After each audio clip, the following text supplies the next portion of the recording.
Good morning student. आज मैं आपको बताऊंगा एग्रीकल्चर क्रेडिट। एग्रीकल्चर क्रेडिट को सामान्यतः हम दूसरे शब्दों में कृषि लोन व कृषि साख भी कहते हैं। Meaning of agriculture credit. The word credit comes from the Latin word credo which means I believe. जो क्रेडिट शब्द है लैटिन भाषा के शब्द क्रेडो से लिया गया है, जिसका कि शाब्दिक अर्थ मेरा मानना है। Hence credit is the based upon believe, confidence, trust and faith. जो क्रेडिट है, एग्रीकल्चर क्रेडिट है, वो के विश्वास पर ही दिया जाता है। Credit is otherwise called as a loan. Credit को दूसरे शब्दों में लोन भी कह सकते हैं। Definition of agriculture credit. Credit is certain amount of money provided for certain purpose on certain condition with some interest which can be repaid sooner or later. धन की वह मात्रा जो किसी निश्चित उद्देश्य की पूर्ति हेतु किसी निश्चित व्यक्ति को ब्याज की कुछ शर्तों के साथ दिया जाता है। Which can be repaid sooner और लेटर, जो कि जल्दी या बाद में वापस कर दिया जाता है। According to professor Galbraith, credit is the temporary transfer of asset from one who has to other who has not.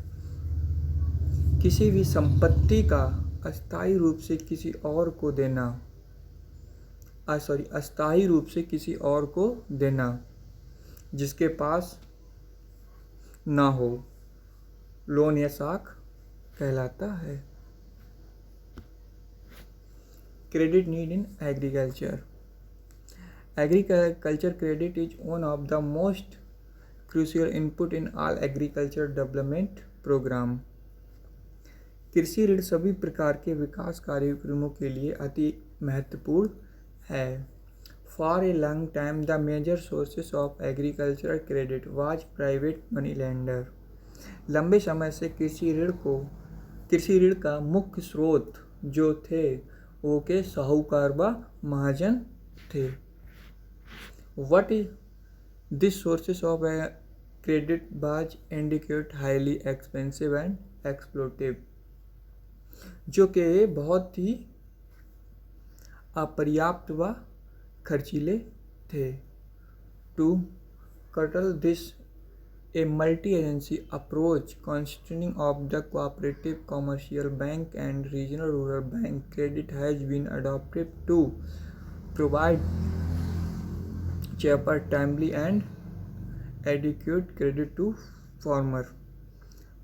महाजन व साहूकार को कम करने के लिए सरकारी संस्थाओं, बैंकों द्वारा किसानों को सस्ता व अच्छा ऋण मुहैया कराया जाने लगा।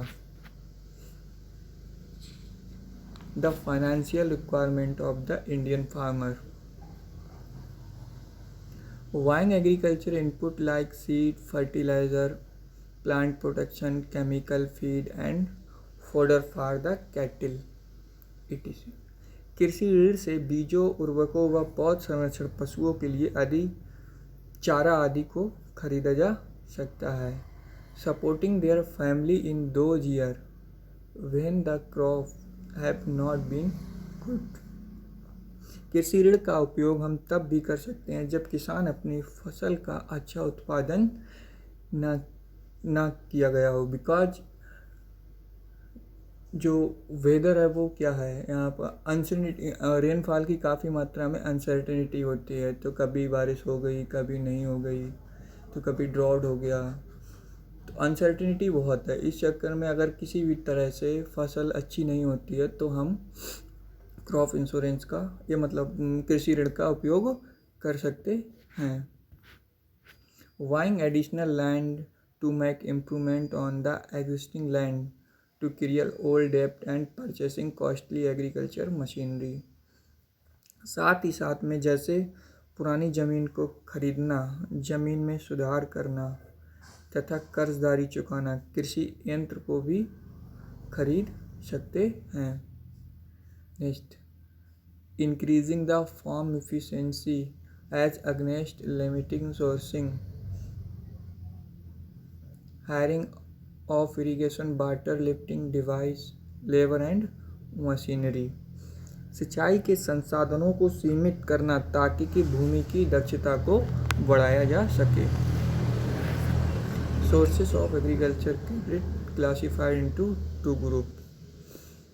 एग्रीकल्चर क्रेडिट के जो सोर्स हैं उनको दो भागों में बांटा गया है। नंबर 1 संस्थागत स्रोत, नंबर 2 गैर संस्थागत स्रोत। तो संस्थागत स्रोत कौन कौन से हो सकते हैं, जैसे कि कोऑपरेटिव सोसाइटीज़ हो गई, कॉमर्शियल बैंक हो गए, RBI रीजनल रूरल बैंक हो गई, नाबार्ड हो गए, ये सब संस्थागत स्रोत के अंतर्गत आते हैं। ये सारे इंस्टीट्यूशनल किसानों को बहुत ही सस्ता व अच्छा ऋण मुहैया कराते हैं, साथ साथ ही फैसिलिटीज़ भी देते हैं। दूसरा, गैर संस्थागत स्रोत, non institutional sources of credit. पहला, मनी लेंडर, कमीशन एजेंट यानी कि भूमाफी कर्जदार, साहूकार, कमीशन एजेंट दलाल, रिलेटिव्स रिश्तेदार, लैंडलॉर्ड, ये क्या है, ये सबके गैर संस्थागत स्रोत हैं जो कि हाई इंटरेस्ट रेट पर ब्याज लेकर ऋण मुहैया कराते हैं, जो कि अति ही महंगा व इनके द्वारा शोषण किया जाता है। Thank you.